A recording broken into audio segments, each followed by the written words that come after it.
श्रीमद्वाल्मीकि रामायण अरण्य कांड अध्याय 54। सीता का 5 वानरों के बीच अपने भूषण और वस्त्र को गिराना, रावण का सीता को अंतःपुर में रखना। रावण के द्वारा हरी जाती हुई विदेहनंदिनी सीता को उस समय कोई भी अपना सहायक नहीं दिखाई देता था।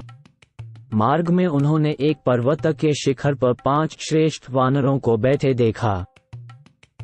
तब सुंदर अंगों वाली विशालोचना भामिनी सीता ने ये सोचकर कि शायद ये भगवान श्री राम को कुछ समाचार कह सकें, अपने सुनहरे रंग की रेशमी चादर उतारी और उसमें वस्त्र और आभूषण रखकर उसे उनके बीच में फेंक दिया। रावण बड़ी घबराहट में था, इसलिए सीता के इस कार्य को वह न जान सका। वे भूरी आंखों वाले श्रेष्ठ वानर उस समय उच्च स्वर से विलाप करती हुई विशाल लोचना सीता की ओर एकटक नेत्रों से देखने लगे। राक्षस राज रावण पंपा सरोवर को लांघकर रोती हुई मैथिली सीता को साथ लिए लंकोपुरी की ओर चल दिया। निशाचर रावण बड़े हर्ष में भरकर सीता के रूप में अपनी मौत को ही हर कर लिए जा रहा था। उसने वैदेही के रूप में तीखे दाढ़ वाली महाविशैली नागिन को ही अपनी गोद में उठा रखा था। वह धनुष से छूटे हुए बाण की तरह तीव्र गति से चलकर आकाश मार्ग से अनेकानेक वनों, नदियों, पर्वतों और सरोवरों को तुरंत लांघ गया। उसने तिमी नामक मत्स्यों और नाकों के निवास स्थान एवं वरुण के अक्षय गृह समुद्र को भी, जो समस्त नदियों का आश्रय है, पार कर लिया। विदेहनंदिनी जगन माता जानकी का अपहरण होते समय वरुणालय समुद्र को बड़ी घबराहट हुई। उससे उसकी उठती हुई लहरें शांत हो गईं। उसके भीतर रहने वाली मछलियों और बड़े बड़े सर्पों की गति रुक गई। उस समय आकाश में विचरने वाले चारण यूं बोले, अब दशग्रीव रावण का यह अंतकाल निकट आ पहुंचा है, तथा सिद्धों ने भी यही बात दोहराई। सीता छटपटा रही थी। रावण ने अपनी साकार मृत्यु की भांति उन्हें अंक में लेकर लंकोपुरी में प्रवेश किया। वहां पृथक पृथक विशाल राजमार्ग बने हुए थे। पुरी के द्वार पर बहुत से राक्षस इधर उधर फैले हुए थे तथा उस नगरी का विस्तार बहुत बड़ा था। उसमें जाकर रावण ने अपने अंतपुर में प्रवेश किया। कजरारे नेत्र प्रांत वाली सीता शोक और मोह में डूबी हुई थी। रावण ने उन्हें अंतपुर में रख दिया, मानो मयासुर ने मूर्तिमती आसुरी माया को वहां स्थापित कर दिया हो। इसके बाद दशग्रीव ने भयंकर आकारवाई पिशाचिनों को बुलाकर कहा, तुम सब सावधानी के साथ सीता की रक्षा करो। कोई भी स्त्री या पुरुष मेरी आज्ञा के बिना सीता को देखने या इनसे मिलने न पाए। उन्हें मोती, मणि, सुवर्ण, वस्त्र और आभूषण आदि जिस जिस वस्तु की इच्छा हो वह तुरंत दी जाए, इसके लिए मेरी खुली आज्ञा है।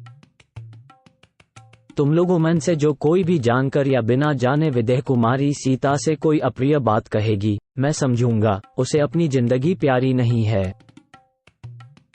राक्षसियों को वैसी आज्ञा देकर प्रतापी राक्षस राज अब आगे क्या करना चाहिए, ये सोचता हुआ अंतपुर से बाहर निकला और कच्चे मांस का आहार करने वाले 8 महापराक्रमी राक्षसों से तत्काल मिला।